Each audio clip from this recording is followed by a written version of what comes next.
Good morning विद्यार्थियों। आज अपन बात कर रहे हैं अध्याय छठा विश्व में मानव अधिवास।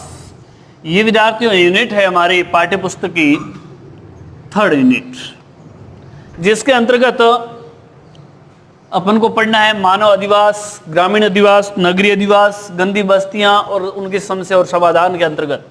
और ये यूनिट हमारे माध्यमिक शिक्षा बोर्ड के अंतर्गत 4 नंबरों की है। इससे विद्यार्थियों इसमें एक ही सेट सम्मिलित है। इससे 3 क्वेश्चन पूछे जाते हैं, 1 नंबर का 2 क्वेश्चन और 1 क्वेश्चन होता है 2 नंबर का। यानी टोटल 3 क्वेश्चन पूछे जाते हैं 4 अंक के। 1-1 अंक का 2 क्वेश्चन पूछे जाएंगे और 1 क्वेश्चन 2 नंबर का पूछा जाएगा। इस प्रकार अपन बात करें विश्व मानव अधिवास, मानव अधिवास, ये विद्यार्थियों क्वेश्चन आया था एग्जाम बोर्ड 2020 के अंतर्गत। मानव अधिवास से क्या तात्पर्य है, मानव अधिवास क्या है? तो पृथ्वी की धरातल पर मानव द्वारा निर्मित एवं विकसित आवासों का संगठित समूह मानव अधिवास या मानव बस्ती कहलाती है। ये क्वेश्चन परीक्षा में पूछा गया है विद्यार्थियों। अभी जो पेपर हुआ था उसके अंतर्गत 1 नंबर का क्वेश्चन पूछा था मानव अधिवास क्या है। तो अपने इसको पढ़ते हैं। पृथ्वी के धरातल पर, पृथ्वी के धरातल पर, जो पृथ्वी है इसके धरातल पर मानव द्वारा निर्मित, पृथ्वी के धरातल पर मानव द्वारा निर्मित, पृथ्वी के धरातल पर मानव द्वारा निर्मित एवं विकसित, निर्मित एवं विकसित आवासों का संगठित समूह, आवासों का संगठित समूह, पृथ्वी के धरातल पर मानव द्वारा निर्मित एवं विकसित आवासों का संगठित समूह, आवासों का संगठित समूह मानव अधिवास या मानव बस्तियां कहलाती है। पृथ्वी के धरातल पर मानव द्वारा निर्मित एवं विकसित आवासों का संगठित समूह मानव अधिवास। पृथ्वी के धरातल पर, पृथ्वी के धरातल पर मानव द्वारा निर्मित एवं विकसित आवासों का संगठित समूह मानव अधिवास या मानव बस्ती कहलाती है। पृथ्वी के धरातल पर, पृथ्वी के धरातल पर मानव द्वारा निर्मित एवं विकसित आवासों का संगठित समूह मानव अधिवास या मानव बस्ती कहलाती है। ये बात अपन किसकी कर रहे हैं? मानव अधिवास की। ये 1 नंबर का क्वेश्चन पूछा गया है विद्यार्थियों बोर्ड परीक्षा 2020 के अंतर्गत सीनियर के। पृथ्वी के धरातल पर मानव द्वारा निर्मित एवं विकसित आवासों के संगठित समूह को क्या कहते हैं? मानव अधिवास। इसी प्रकार प्रोफेसर विडाल डी ला ब्लास के अनुसार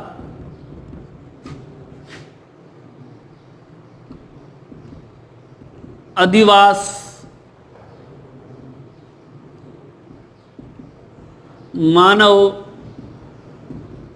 अधिवास की परिभाषा।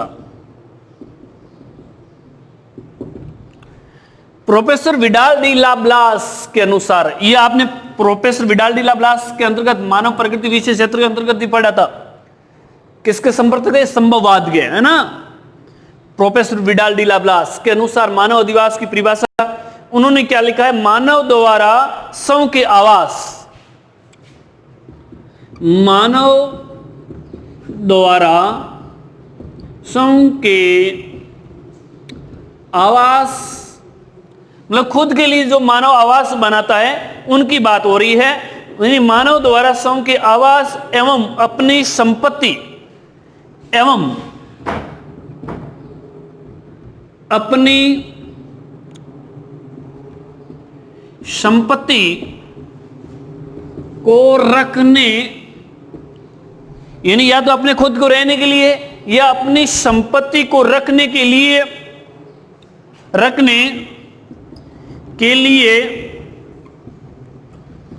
निर्मित संरचना, मानव द्वारा स्व के आवास एवं अपनी संपत्ति को रखने के लिए निर्मित संरचना मानव अधिवास कहलाती है। मानव अधिवास कहलाती है।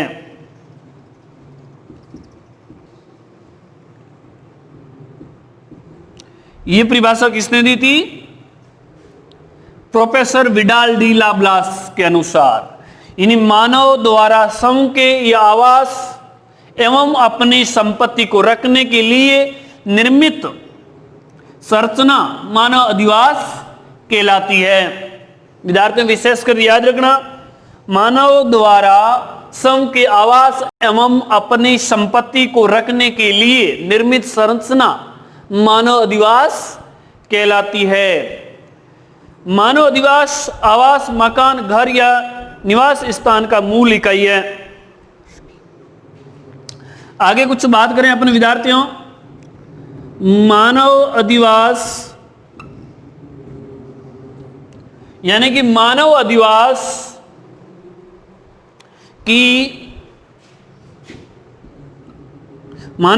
की आवास, मकान, घर रखने की मूलभूत इकाई है।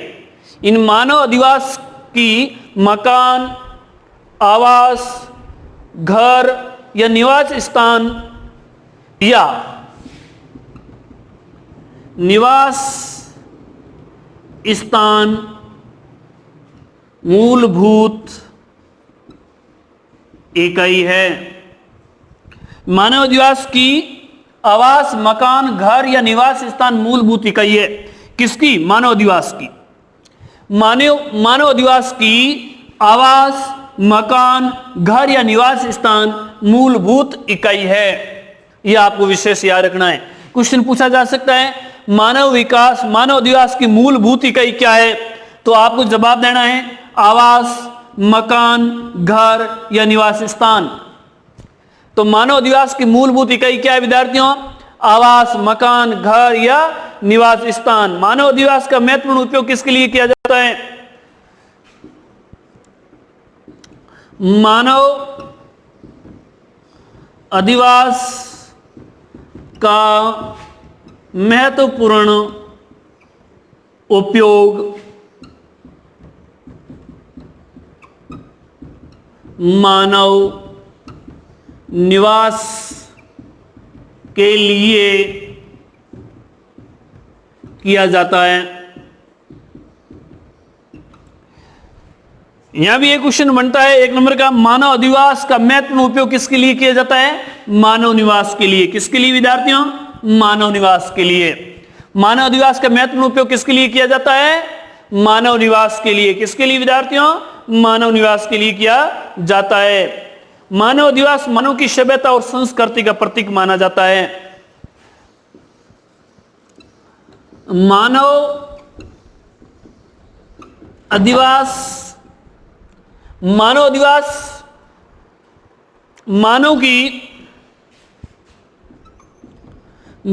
की सभ्यता एवं संस्कृति का प्रतीक माना जाता है। मानव अधिवास मानव की सभ्यता और संस्कृति का प्रतीक माना जाता है।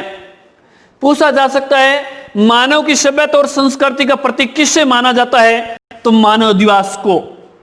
मानव की सभ्यता और संस्कृति का प्रतीक किससे माना जाता है विद्यार्थियों? मानव की सभ्यता और संस्कृति का प्रतीक किससे माना जाता है? मानव अधिवास को। मानव अधिवास का महत्वपूर्ण उपयोग क्या है मानव निवास के लिए? मानव अधिवास की आवास, मकान, घर, निवास स्थान महत्वपूर्ण इकाई है। और मानव अधिवास की परिभाषा क्या होगी? पृथ्वी के धरातल पर मानव द्वारा निर्मित एवं विकसित आवासों का संगठित समूह मानव अधिवास या मानव बस्ती कहलाती है। प्रोफेसर विडाल डी ला ब्लास के अनुसार मानव अधिवास की परिभाषा क्या होगी? मानव द्वारा स्वयं के आवास एवं अपनी संपत्ति को रखने के लिए निर्मित संरचना मानव अधिवास कहलाती है। इस प्रकार हमने बात की है मानव अधिवास की। तो मानव अधिवास की उत्पत्ति के बारे में पढ़ते हैं। मानव अधिवास की उत्पत्ति।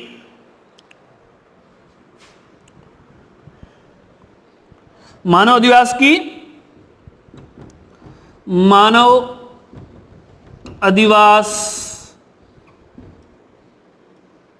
उत्पत्ति के आधार पर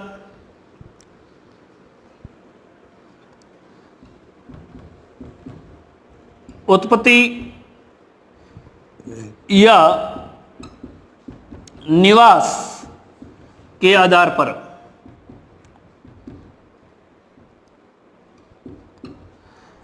मानव अधिवास उत्पत्ति या निवास के आधार पर दो प्रकार के होते हैं विद्यार्थियों। कितने प्रकार के? दो प्रकार के। कितने प्रकार के होते हैं? दो प्रकार के। अस्थायी और दूसरा अस्थायी मानव अधिवास। और दूसरा अपनी क्या पढ़ेंगे? स्थायी मानव अधिवास। स्थायी मानव अधिवास।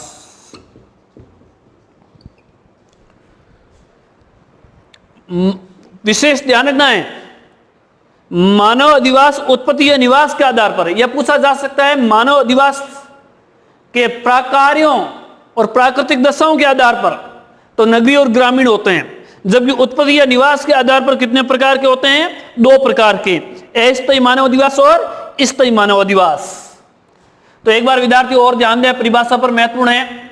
मानव अधिवास से क्या तात्पर्य है? मानव अधिवास पृथ्वी के धरातल पर मानव द्वारा निर्मित एवं विकसित पृथ्वी के धरातल पर मानव द्वारा निर्मित एवं विकसित आवासों का संगठित समूह मानव अधिवास या मानव बस्ती कहलाती है। पृथ्वी के धरातल पर मानव द्वारा निर्मित एवं विकसित आवासों का संगठित समूह क्या कहलाता है? मानव अधिवास या मानव बस्ती। प्रोफेसर विडाल डी ला ब्लास ने क्या परिभाषा दी थी मानव अधिवास की? मानव द्वारा स्वयं के आवास एवं अपनी संपत्ति को रखने के लिए निर्मित संरचना मानव अधिवास कहलाती है। मानव अधिवास की मूलभूत इकाई क्या है? मानव अधिवास की मूलभूत इकाई क्या है? मानव अधिवास की मूलभूत इकाई है आवास, मकान, घर या निवास स्थान। मानव अधिवास का महत्वपूर्ण उपयोग किसके लिए होता है? मानव निवास के लिए होता है विद्यार्थियों। किसके लिए होता है? मानव निवास के लिए किया जाता है। मानव अधिवास मानव की सभ्यता और संस्कृति का प्रतीक है। मानव की सभ्यता और संस्कृति का प्रतीक क्या है? मानव अधिवास। मानव की सभ्यता और संस्कृति का प्रतीक क्या माना जाता है? मानव अधिवास। यानी कि मानव सभ्यता से अपन किसी घर में जाते हैं तो उनके घर के मकान और उनके रहन सहन को देखकर पता लगा देते हैं कि ये सभ्य है कि सभ्य नहीं है। उस प्रकार सभ्यता और संस्कृति का प्रतीक किससे लगाया जा सकता है? मानव अधिवास से। तो मानव अधिवास उत्पत्ति और निवास के आधार पर कितने प्रकार के होते हैं? अस्थायी अधिवास मानव अधिवास और स्थायी मानव अधिवास। ये किसके आधार पर है? उत्पत्ति या निवास के आधार पर। इस प्रकार अपन बात कर रहे थे विद्यार्थियों मानव के अधिवास और उनके बारे में। अब बात करते हैं अस्थायी अधिवास क्या है और स्थायी अधिवास क्या है।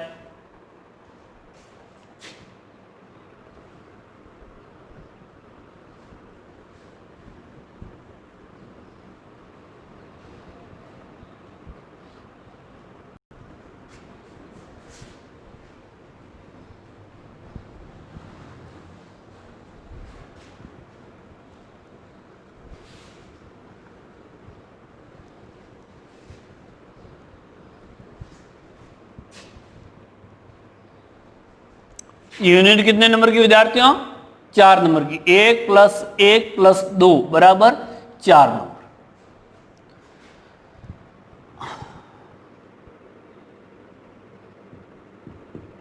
उत्पत्ति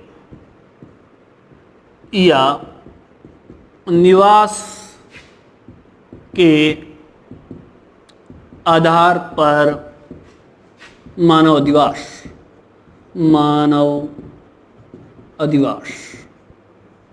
कितने प्रकार के होते हैं विद्यार्थियों? 2 प्रकार के। कितने प्रकार के विद्यार्थियों? 2 प्रकार के, है ना।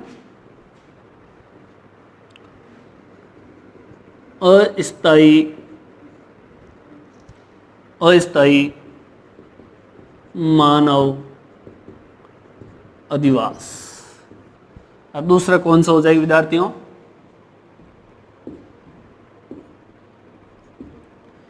स्थायी मानव अधिवास। 2 प्रकार का, अस्थायी मानव अधिवास और स्थायी मानव अधिवास। अब बात कर, प्राचीन काल में मानव शिकार, मौसमी अनुकूलता या पशुचारण या सुरक्षात्मक दृष्टिकोण से कुछ समय के लिए अस्थायी अधिवास बनाते थे। प्राचीन काल में, लिखते हैं विद्यार्थियों, मानव प्राचीन काल में क्या करते थे? कृषि तो थोड़ी होती थी, आकेट करना, शिकार करना। तो प्राचीन काल में शिकार,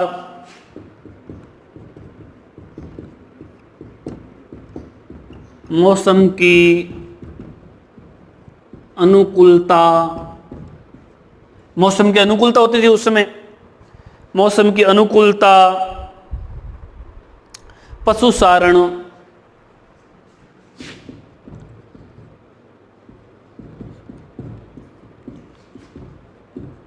सुरक्षा आदि की दृष्टिकोण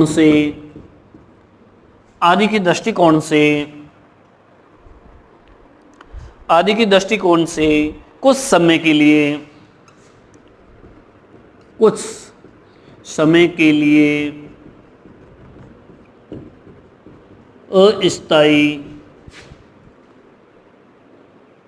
अस्थायी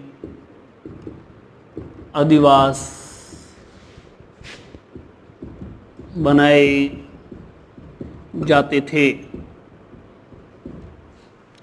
प्राचीन काल में शिकार, मौसम की अनुकूलता, पशुचारण, सुरक्षा आदि दृष्टिकोण से कुछ समय के लिए अस्थायी अधिवास बनाए जाते थे। आज भी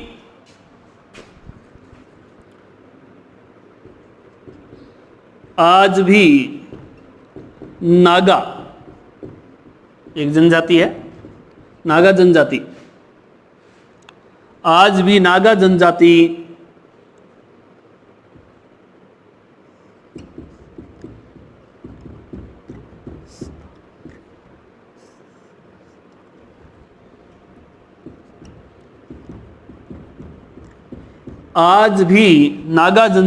स्थानांतरण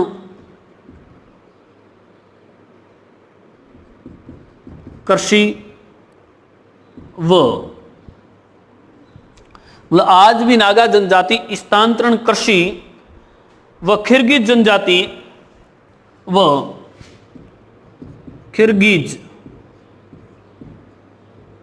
जनजाति पशुचारण के लिए अस्थायी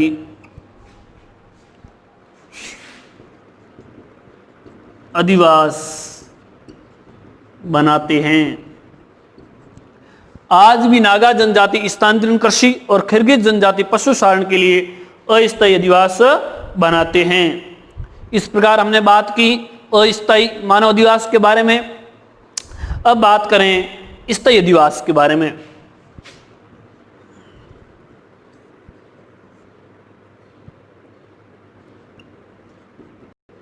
स्थायी मानव अधिवास वर्तमान काल में अपन देख सकते हैं स्थायी मानव अधिवासों की उत्पत्ति उत्तर पाषाण काल से स्थायी कृषि के विकास के साथ मानी गई है। स्थायी मानव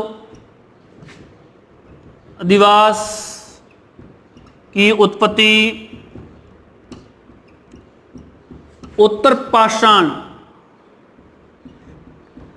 पाषाण काल के साथ स्थायी कृषि से मानी गई है। इन स्थायी मानव अधिवास की उत्पत्ति उत्तर पाषाण काल के साथ स्थायी कृषि से मानी गई है। इस प्रकार हमने बात की स्थायी और अस्थायी अधिवासों के बारे में, यानी स्थायी मानव अधिवास और अस्थायी मानव अधिवास। मानव प्राचीन काल में शिकार, मौसम की अनुकूलता, पशुचारण, सुरक्षा आदि दृष्टिकोण से अस्थायी अधिवास बनाते थे। आज भी नागा जनजाति स्थानांतरित कृषि और किर्गिज जनजाति पशुचारण के समय अस्थायी अधिवास बनाते हैं। स्थायी मानव अधिवास की उत्पत्ति उत्तर पाषाण काल से के साथ ही मानी गई है। अपन आगे बात करें कि अधिवास बनाने का उद्देश्य क्या है, अधिवास क्यों बनाते हैं, इसके बारे में। तो विद्यार्थियों ध्यान दें, अस्थायी अधिवास और स्थायी अधिवास।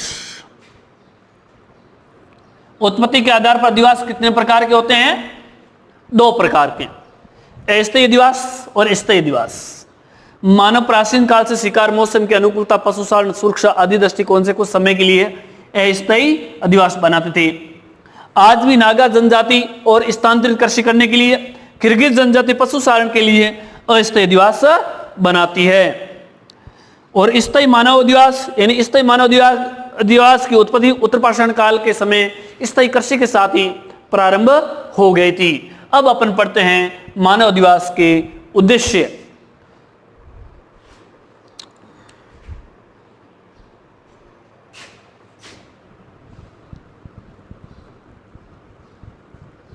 मानव अधिवास के उद्देश्य।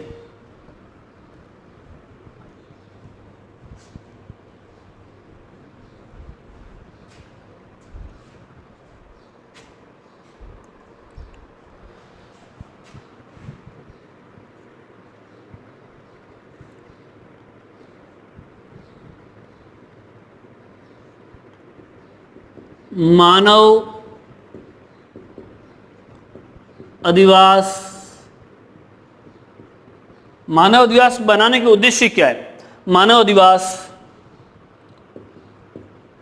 निर्माण के उद्देश्य।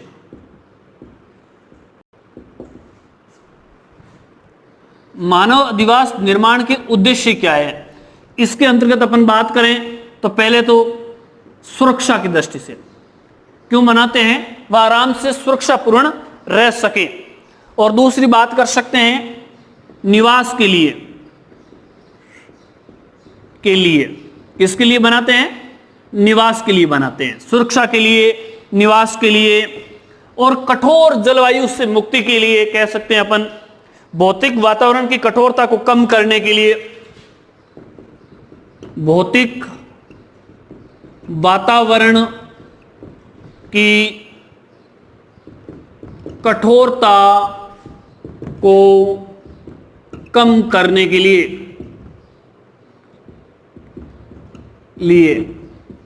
भौतिक वातावरण की कठोरता, जैसे सर्दी मौसम में ज्यादा सर्दी है तो उसकी कठोरता को कम करने के लिए अधिवास की जरूरत पड़ती है। खाद्य पदार्थ और उपयोगी सामग्री का भंडारण करने के लिए, खाद्य पदार्थ एवं उपयोगी सामग्री के भंडारण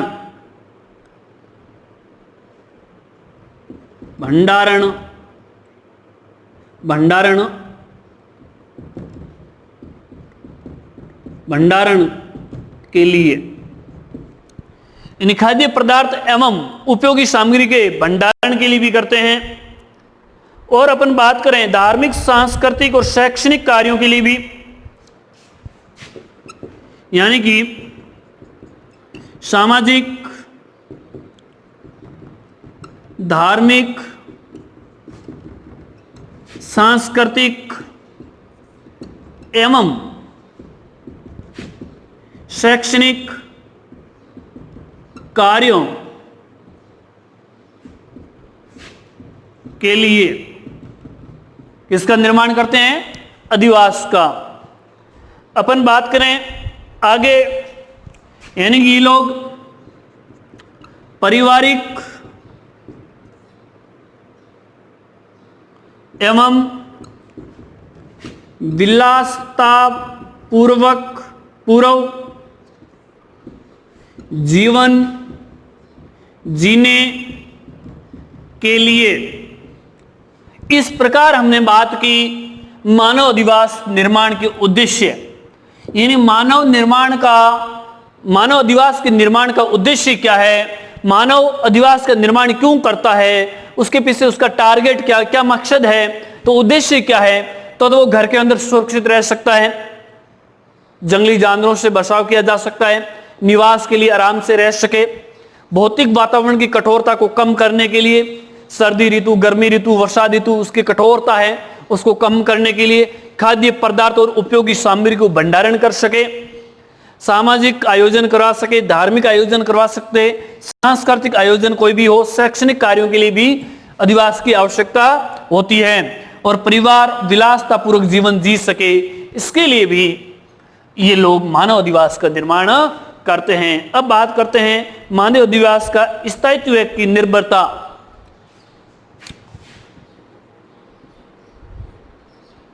मानव बस्ती,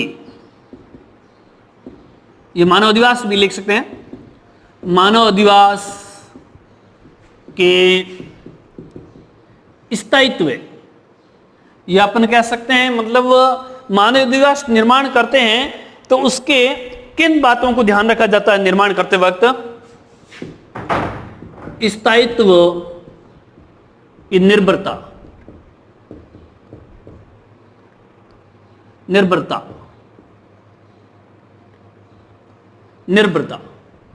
मानव अधिवास के स्थायित्व की निर्भरता, यानी कि मानव अधिवास जो निर्माण करेंगे वो कैसे भौतिक परिस्थितियों में किस प्रकार का निर्माण करेंगे, उनके लिए संचित संसाधन चाहिए।